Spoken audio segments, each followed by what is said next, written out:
психолог? Ами най-вероятно, защото тя все още така доста неадекватна от към това, което е преживяла.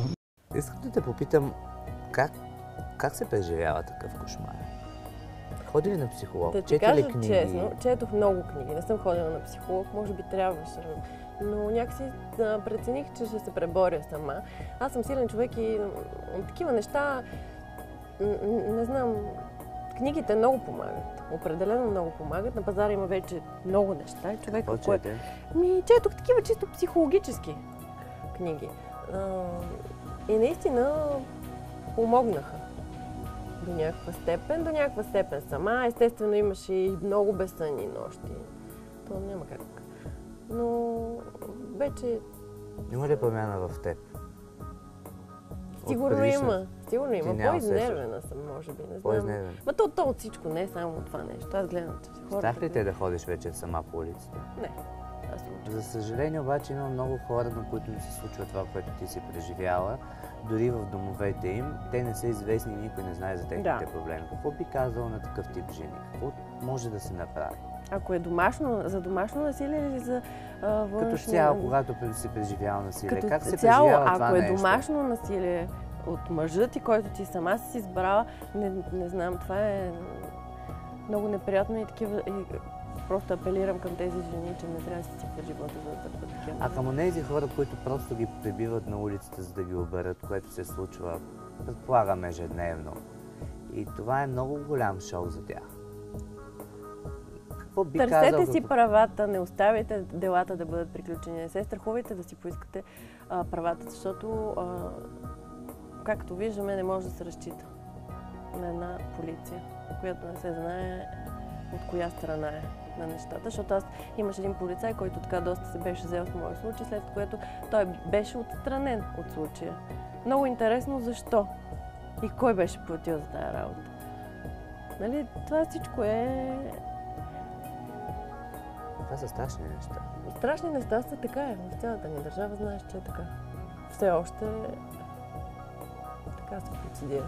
Аз според мен по-страшно психологическата бариера, защото според мен, когато представи си една жена, която работи за 300-400 лева, за съжаление, повечето заплати са такива дори в София, и пребият на улицата, не дай се Боже да я изнасилят, аз съм убеден, че много от тях дори превъртат. И как няма да превъртиш? В смисъл, това, че ти имаш много силни хора около себе си, те бяха до теб. Сам. Аз 2 месеца бях в Пирогов, но после тая агония до възстановяването, аз с един ми крак беше с гипс. Брат ми ме носи от 2 месеца, аз не можех сама да отида до туалетната. Беше много трагично. Това не може да го обясниш, никой не може да разбере какво съм изпитвала. Това е един период от... аз сега тук последните 2-3 месеца се чувствам така горе-долу човек, наистина. После ходих с патерици. Това са страшни мъки. Това е... Не знам какво съм направила, за да търпя такова нещо. Много ли плака? Не. Децата обаче знаят ли какво ти се случи? Не знаят и не мисля да им обяснявам. Въпреки, че на тях когато те виждаха гипса, това питаха ли или... Ами, те знаят, че аз съм паднала. Аз даже пред тях паднах един път, защото слезах по стълбите с гипса. Гипса ми на единия крак беше така почти догоре, като чорап. И тръгнах да слизам по едни стълби с патериците и пред тях точно така се търсих. Те горките бяха в страхотен стрес, но някакси леко го преодоляха това нещо. Не беше шоково за тях, да? Не.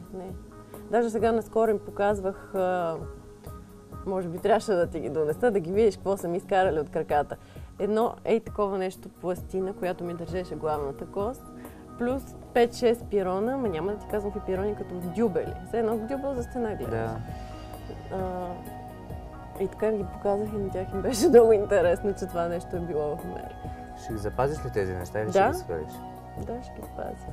Лятото излезе една статия, че ти си се събрала отново с бившият си мъж Веско, бащата на твоите деца, но много бързо се оказа, че това не е истина. Ние навсякъде, в смисъл, по всички празници на децата, на рождени дни, ние сме заедно, нормално, ние сме хора, разделили сме се човешки. И аз съм за отношения сте. децата ми да не страдат и децата се чувстват добре, когато виждат, че мама и тати, нали, са в добри отношения. Когато... и медиите, нали, знаеш, като ни видят някъде и решават, че...